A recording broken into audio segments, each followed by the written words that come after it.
பாருங்க, இதுல நம்ம என்ன பார்த்துட்டு இருந்தோம்னா கர்த்தருடைய குட்னஸ், கர்த்தருடைய சுவாபம். ஒரு 5வது வசனம், உபாகமும் 2வது அதிகாரம் 5வது வசனம். ஸ்கிரீன்ல ஆங்கிலத்துல இருக்கு, நீங்க உங்க தமிழ் பைபிள் எடுத்து படிங்க. நான் ஏசாவுக்கு கொடுத்த நிலத்துல உனக்கு தரமாட்டேன் அப்படின்னா என்ன அர்த்தம்? ஏசா இப்போ இருக்கிறானோ இல்லையோ, கர்த்தர் மோசேட்ட பேசும்போது ஏசா உயிரோட இல்ல, ஏசாவுக்கு தெரியாது. ஆனா கர்த்தர் ஏசாக்கு உண்மையுள்ளவரா இருக்கிறார். எப்படிப்பட்ட ஒரு சுவாபம் பாருங்க. ஏசா நின்னு கேட்க போறது இல்ல, ஏசா போயாச்சு, மரித்தும் போயாச்சு. இன்னொன்னு, ஏசாவுடைய பிள்ளைகளும் வந்து நின்னு இங்க பேசல, யாருமே இல்ல. ஆனா ஏசாவுக்கு கொடுத்ததை கர்த்தர் நினைவு கூர்ந்து இஸ்ரவேல்ட்ட சொல்றாரு, உனக்கு நான் தரமாட்டேன். இன்னொரு ஆங்கிள் இருந்து பார்த்தா, இஸ்ரவேல் இதற்கு எதிராய் பேசியிருந்தா இஸ்ரவேல் ஜெயித்திருக்க முடியாது. கர்த்தர் நடுவுல நின்று இருந்திருப்பார். ஏன்னா அவருடைய வார்த்தை. கர்த்தரை புரிஞ்சு கொள்றதுல இந்த இடத்த அவர் சொல்ற நோல இருந்து நாம அவரை கீழ்ப்படிஞ்சு ஆராதிக்கும் போது நமக்கு சொல்ற எஸ்னுடைய மகத்துவம் நமக்கு புரியுது. நமக்கு சொன்ன எஸ் நம்ம இப்ப பார்க்கும் போது எபேசியர் 1:3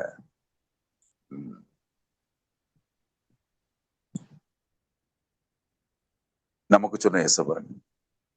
எபேசியர் 1:3 அது தமிழ்ல நான் மொழிபெயர்க்கிறேன், அது யாராவது படிக்கிறதா அதை படிக்க. எல்லா ஆசீர்வாதங்களினாலும் படிங்க. எபேசியர் 1ஆம் அதிகாரம் 1:3. நம்முடைய கர்த்தராகிய இயேசு கிறிஸ்துவின் பிதாவாகிய தேவனுக்கு ஸ்தோத்திரம். அவர் கிறிஸ்துவுக்குள் உன்னதங்களிலே ஆவிக்குரிய சகல ஆசீர்வாதங்களினாலும் நம்மை ஆசீர்வதித்திருக்கிறார். ஆமென், ஆமென். ஆக்சுவலா இது தேவனுடைய மக்களுடைய ட்ரெடிஷன்.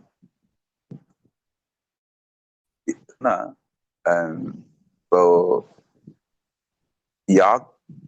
ஐசக், அதாவது ஈசாக்கு யாக்கோப ஆசீர்வதிக்கும் போது யாக்கோபு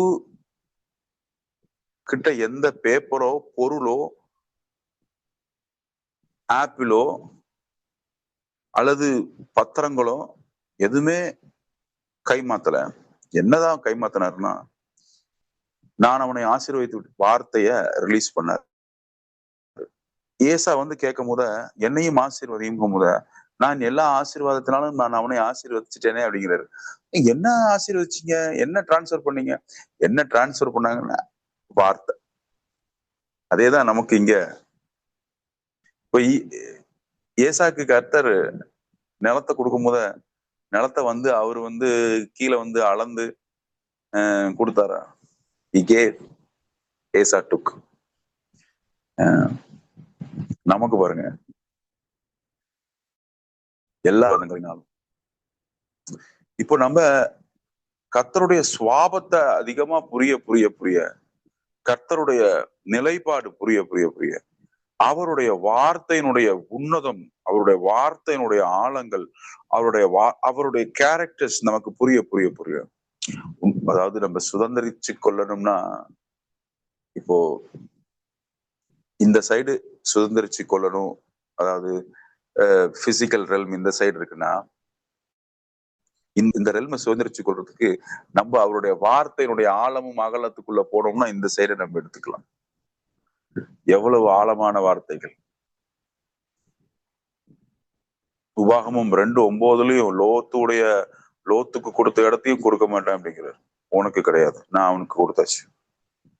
அப்போ நமக்கு கொடுக்கப்பட்ட எல்லா ஆசீர்வாதங்களும் வேற யாராவது கண்டென்ட் பண்ணாங்கன்னா அவனுக்கு எப்படி நீங்க கொடுக்கலாம் அப்படின்னு யாராவது நடுவுல நின்னாங்க, கர்த்தர் அவங்களுக்கும் நமக்கு நடுவுல கர்த்தர் நிப்பார்.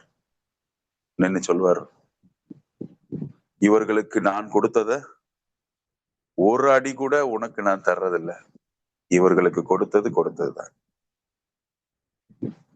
அவங்க அந்த சைடு வேற வழியே கிடையாது, அமைதியா போக. இஸ்ரவேல் எப்படி கீழ்ப்படிஞ்சு வேற வழியில போகணுமோ அதே போல இவர்களும் நமக்கு எதிராய் எழும்புகிற எந்த வாய்ஸும், அது நம்ம சிந்தனையில எழும்புனாலும் சரி, சிந்தனையில எழும்புகிற தேவனுக்கு கீழ்ப்படியாத எந்த வார்த்தைகளும், எந்த சிந்தனைகளும், எந்த உணர்ச்சிகளும், தாழ்வு மனப்பான்மைகளும் எல்லாம் எதுக்கு தான் கீழ்ப்படிஞ்சு கீழே இறங்கணும்? ஓ, இவர்கள் ஆசீர்வதிக்கப்பட்டவர்கள் அப்படிங்கிறத ஒத்துக்கிட்டு கீழே இறங்கியே ஆகணும். அதுக்குதான் ஆவிக்குரிய யுத்தமே அதுதான்.